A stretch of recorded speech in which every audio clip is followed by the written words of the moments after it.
Assalamu alaikum, everyone. Welcome to IQ, Illuminating Quran. My name is Sahar Rizk. I hope all is doing well. Today we're going to talk about why do we seek refuge in Allah from Satan? What's his story? What he promised to do to us? Then the second part is going to be Adam's story. So the first part, why Satan was expelled out of heaven.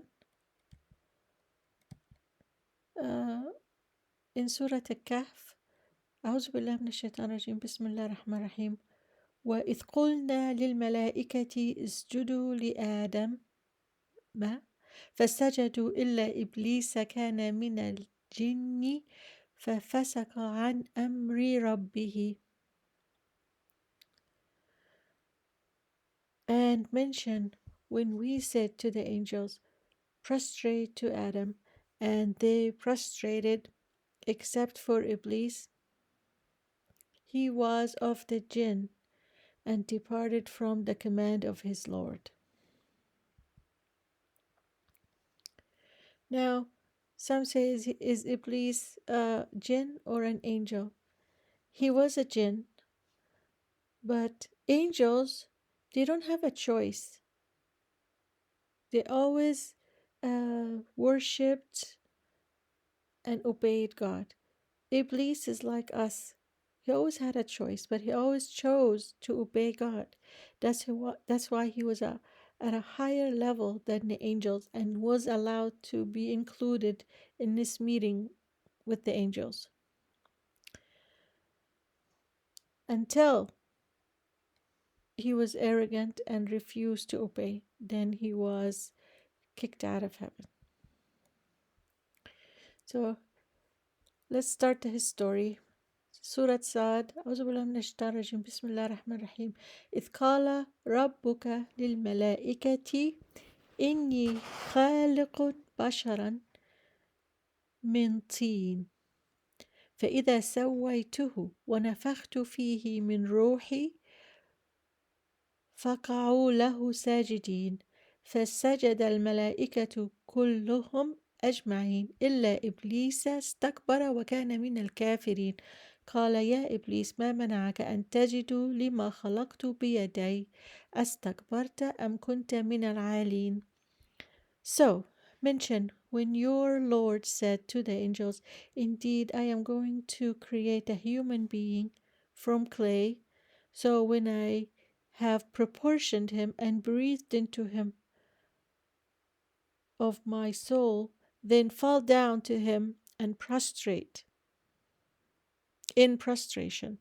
So the angels prostrated all of them entirely, except Iblis. He was arrogant and became among the disbelievers. Allah said, O Iblis, what prevented you from prostrating to that which I created with my hands? Were you arrogant then?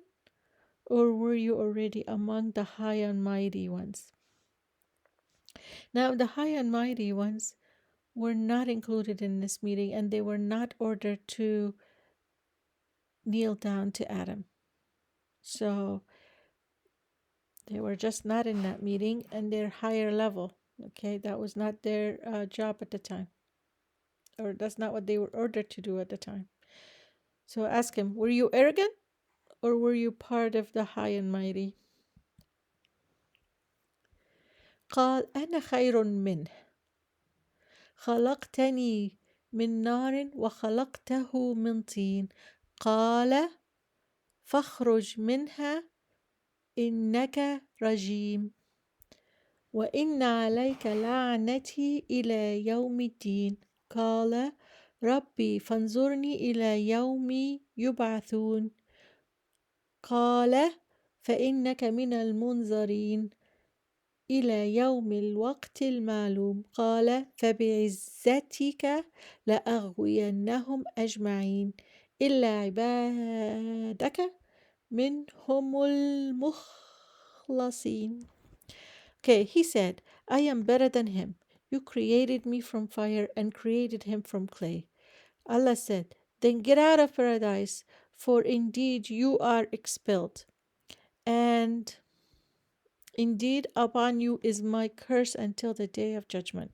He said, My Lord, then reprieve me until the day they are resurrected.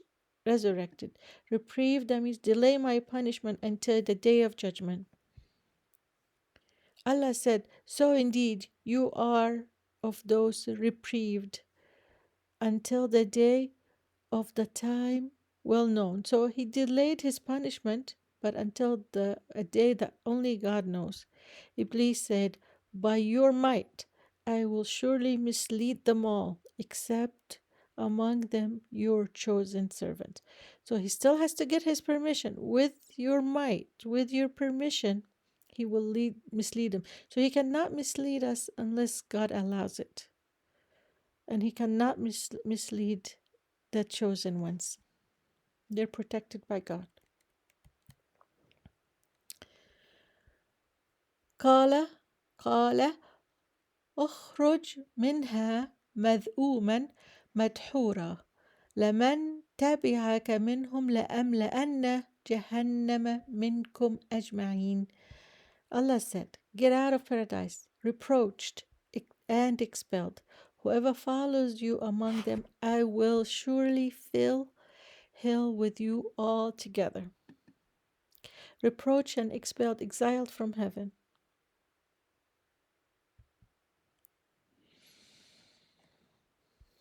قال بما أغويتني لأقعدن لهم صراطك المستقيم. Satan said, Because you have put me in error, I will surely sit in wait for them on your straight path. Now, Iblis was kind of deflecting responsibility. He didn't say that he was defiant and he was throwing out because he was arrogant and defiant. No, but he's insinuating that he was treated unfairly and somehow misled. And he said he was gonna wait for لَأَقْعُدَنَّ لَهُمْ صِرَاطَكَ الْمُسْتَقِيمِ. So he's going to be surely sit and wait for them on the straight path. He's not going to be wait for them in bars or gambling or prostitution. No, he's going to be deviate from the true faith. They're already in the bar and gambling. They're already off the path. Now, the ones that's still on the path, he's going to make them try to deviate them from obedience of God or to God. Okay. ثم لآتينهم من بين أيديهم ومن خلفهم وعن أيمانهم وعن شمائلهم ولا تجد أكثرهم شاكرين. Then I will come to them from before them, from behind them, and on their right and on their left, and you will not find most of them grateful to you.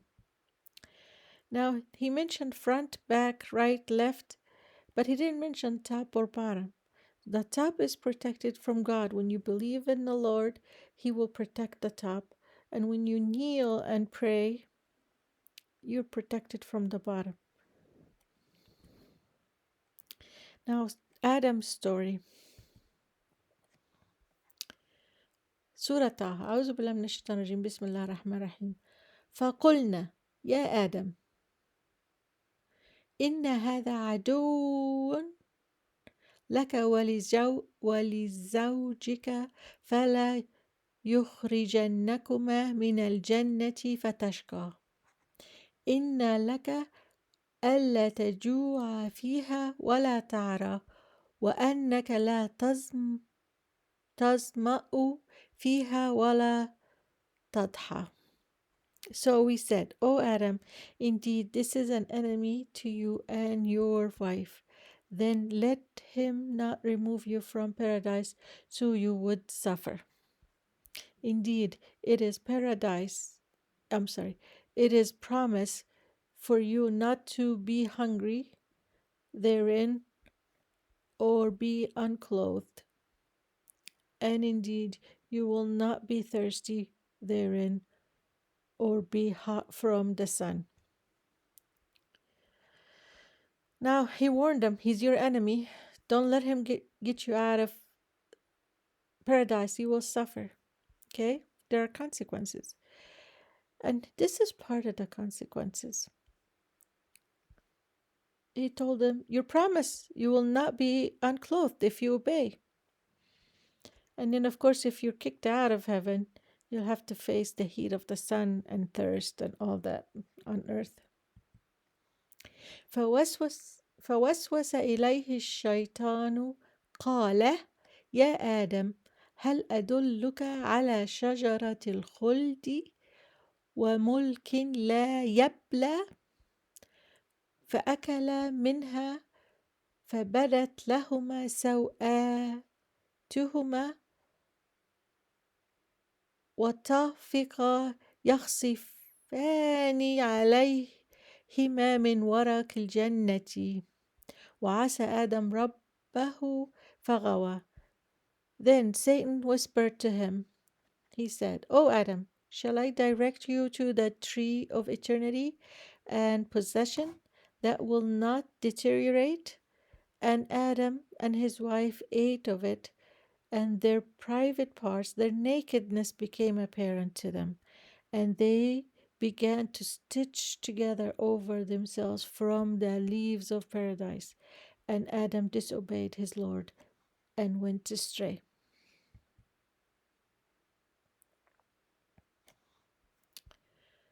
ثم اجتباه ربه فتاب عليه وهدى قال اهبطا منها جميعا بعضكم لبعض عدو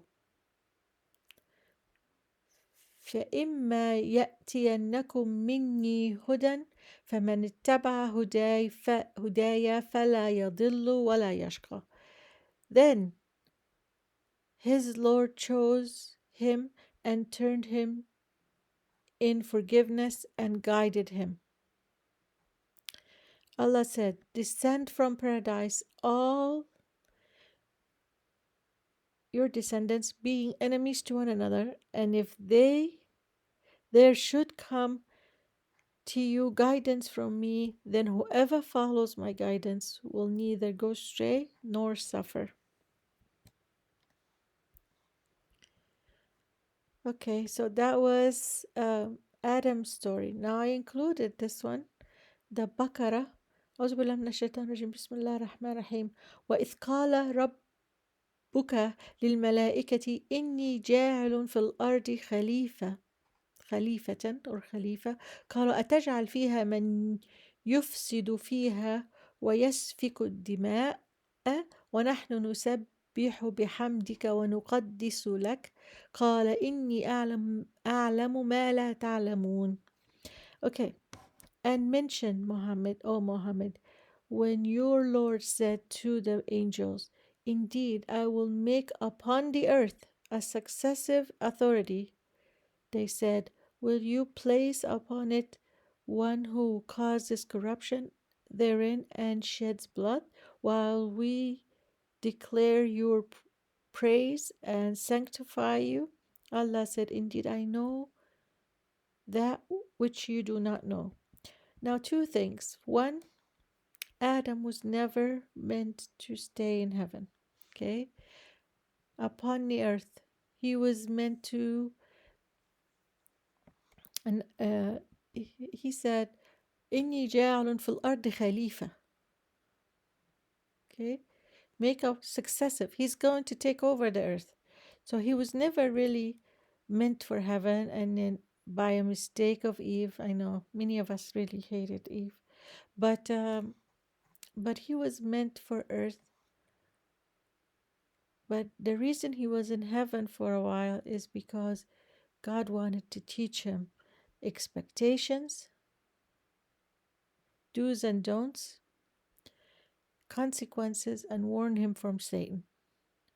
Now he told him, don't come near the tree. He didn't say, don't eat from the tree. He said, don't go near it. Just like when he says alcohol is forbidden. So don't go near it. Don't sit with with people who drink. Don't touch it, and don't sell it.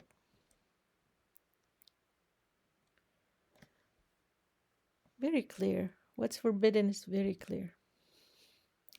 Now, some say, how did the angel know? The angels know that Khalifa, uh, that we are going to shed blood and be corrupt. The clue, I think, is when Khalifa is an Islamic leader, implies authority and conflict among humans. So they kind of anticipate it. In fact, the movie is not a movie, a series that come to mind is called Hassan wal Hussein. Is a historical, it's subtitled, and it talks about these two are the favored grandchildren of the Prophet sallallahu alaihi wasallam.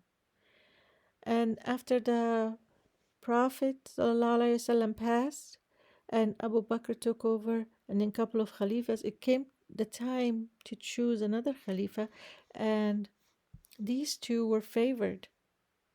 People loved them. Um, but of course, other Khalifas or princes at the time, didn't want this to happen. There was a Syrian prince who wanted to take over. So he ordered Iraqi people to assassinate. So first they poisoned Hassan, and then they assassinated. They ordered army or something to intercept these. He was moving for Khalifa with all of his people, all of his tribe, and they assassinated him and all of the descendant of the Prophet, except the Hussein's mom. She escaped to Egypt, and one cousin, he survived in the tent because he was sick. But all of them, they were killed. I don't know how they're going to meet the Prophet uh, on the day of judgment is really beyond me. Every single one who killed his descendants. I don't know. It's kind of sad, but it's a very well made story if you want to watch. That's all I want to go cover today. Next time, inshallah, I want to go over divine power and why do we have to say in the name of Allah? Okay, so thank you so much for watching. Until next time, um, take good care of yourselves. Assalamu alaikum, everyone. Bye.